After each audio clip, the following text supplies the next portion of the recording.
Assalamualaikum.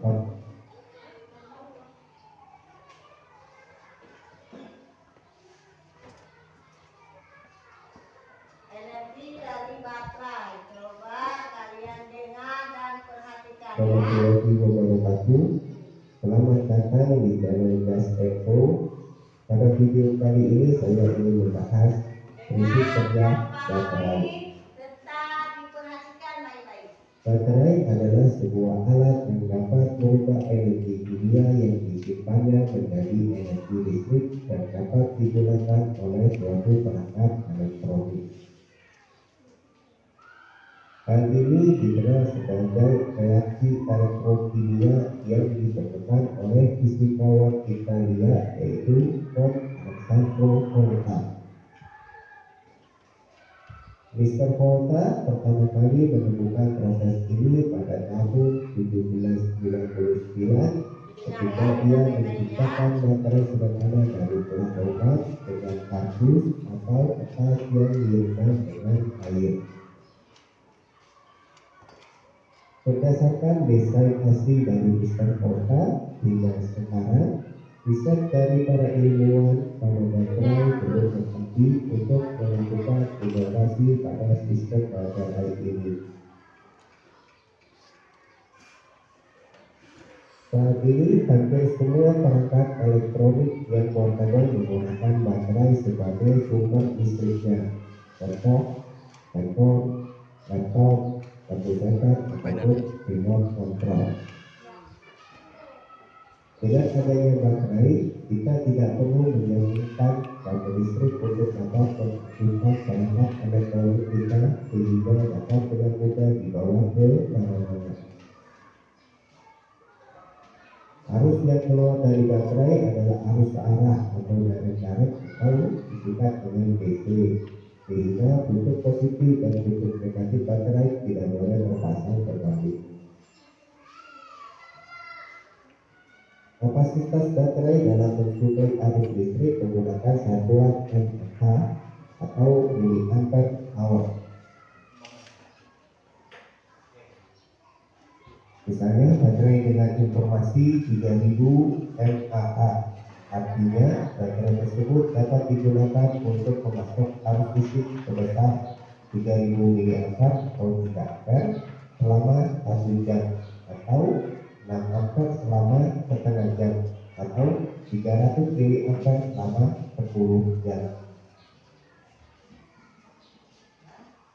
Setiap baterai memiliki dua terminal, satu terminal bertanda positif, sedangkan yang lainnya bertanda negatif. Baterai umumnya ada beberapa ukuran, ada yang tipe A, ini yang kecil, lalu ada double A yang agak besar sedikit, lalu ada C, ini yang medium, lalu ada yang D, lalu ada baterai juga yang berbentuk kotak. Nah, baterai untuk yang tipe A itu terminal positifnya ada di ujung paling atas, biasanya ada pendorong di sini, lalu yang negatifnya ada di bawah. Ini juga tombol A juga sama seperti itu, lalu yang D juga sama, lalu yang D juga sama. Nah, untuk yang kotak ini terminal positif dan negatifnya ada di atas. Positifnya itu adalah kutub yang lebih kecil sedikit, lalu yang negatifnya yang lebih besar. Berikut adalah tabel ukuran baterai yang umum ada di pasaran beserta kapasitasnya. Ini misalnya untuk ukuran tipe A yang kecil, ada kecil.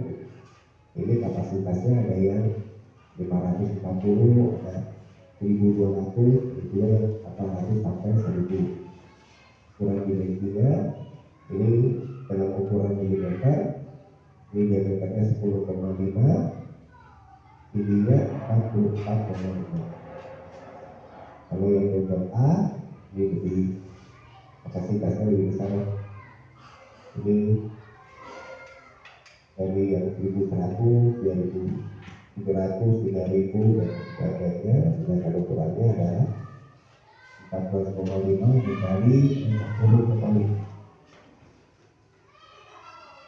Dan D ini yang medium, ini kapasitas kapasitasnya dari 3.800 ke 8.000, ada juga yang antara 4.500 sampai 6.000. Dan yang dimensinya adalah 26,5 kali 50. Dan B yang ukuran besar, ini kapasitasnya dari 8.000, 12.000 sampai ada yang 2.200 sampai 12.000.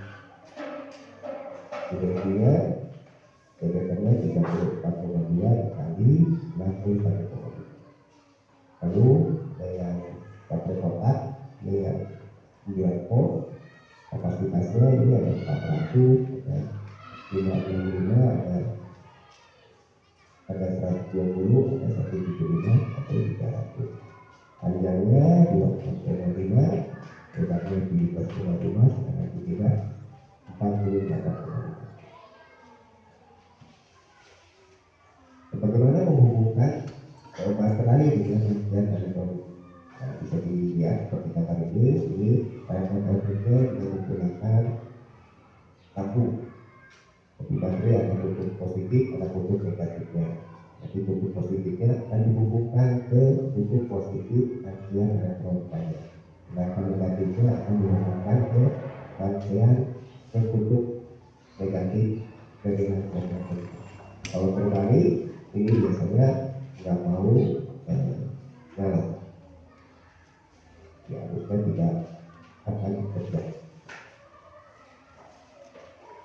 Ketika baterai memasuk daya listrik, terminal positifnya adalah kathoda dan terminal negatifnya adalah anoda. Terminal bertekanan negatif adalah sumber elektron yang akan mengalir melalui rangkaian listrik eksternal ke terminal positif. Ketika baterai dihubungkan ke lubang listrik eksternal, reaksi redoks mengubah reaktan berenergi tinggi ke produk berenergi lebih rendah, dan perbedaan energi bebas dikirim ke sirkuit eksternal sebagai energi listrik. Secara historis, istilah baterai secara khusus mengacu pada perangkat yang terdiri dari beberapa sel. Namun penggunaannya telah berkembang untuk memasukkan perangkat yang terdiri dari satu sel. Baterai terdiri dari beberapa bagian. Ada dua zat penghantar listrik yang berbeda yang disebut dengan elektroda dan cairan penghantar listrik yang disebut elektrolit. Baterai yang biasa kita pakai terdiri dari bahan seng dan batang karbon. Kedua penghantar ini memiliki sifat yang berbeda dalam melepas dan menerima elektron. Ini yang dikenal biasanya ini terminal positifnya adalah batang karbon.